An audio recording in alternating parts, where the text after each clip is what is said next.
大哥。我利用这个机会来跟各位介绍一下，第一代机喷跟第二代机喷的它们的组件跟结构的不同。基本上第一代的机喷年份都是应该是在1985年之前，也就是1975到1985年之间。那第二代的机喷呢是有加上电子组件，所以说叫做机械电子喷射，年份应该是在1985年之后一直到1993左右。那目前我们看到的这个是第一代机喷，当然这些系统都是 Bosch 的专利。那这些系统所用到的这两个系统所用到的车种，从保时捷、法拉利、劳斯莱斯、奥迪，或者是 Volvo 富豪的这些高阶的机种，都是用机械喷射。那如果比较低阶的话，就是用化油器的。那现在呢，我刚好手上有一台是 Lotus Esprit Turbo， 应该是年份是1983的喷油盘，它是属于第一代机喷的。那第一代机喷跟第二代机喷的不同点呢，像这个第一代机喷，它主要很重要的一个控制元件是这个东西，叫做加热阀。那加热阀它主要的用途呢，当然跟我们第二代的机喷，也就是机械电子喷射的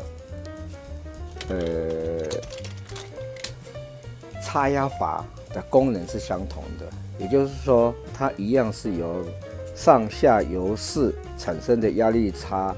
提供给喷油嘴作为压力的依据。那第一代的机喷呢，它是利用加热阀，然后呢产生上下油室的压力差来提供喷油。那这个加热阀，它这边我们看到这边有个接头，这个接头呢，事实上就是类似这样的接头。这个接头呢是做什么用呢？它是有加热功能。那这个加热功能做什么用呢？就是说我们在冷车的时候呢，因为它的压力差比较大，那提供比较多混合比比较多的混合比，油气比较多的混合比，然后呢，使得我们冷车容易启动。那当热车完成，差不多在3分钟左右呢，因为这个插头它本身会加热，车子一启动，这个插头就加热。那加热呢，使得它的压力差变小，压力差变小就会让车子回到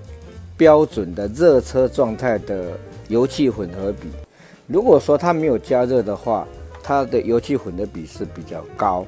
所以说它是以前是利用这种比较粗糙的这种加热的方式，来使得它达到冷车混合比加浓的这种功能。那如果我们新一代的机械电子呢，它当然更精密了，它是用插压阀来产生更精密的那个压力差。那目前我们看到的这个加热阀，是Bosch 是Lotus 的加热阀，它当然都是 Bosch 的产品。那我手上我们看到这边还有一颗加热阀，这颗加热阀是那个宾士1985年之前的 W126 280 SEL 的加热阀。其实我这样比较下来，他们两个的模具几乎都相同，规格也都相同，螺丝孔位也相同，只是说它Lotus 它这地方多了有一个缺角，可能就是螺丝孔位这个地方有点不同，可能是为了它专有引擎位置的关系，但是这个280这颗呢它就没有，但是其实它们是可以共用的。我今天介绍这个加热阀的部分就到此为止。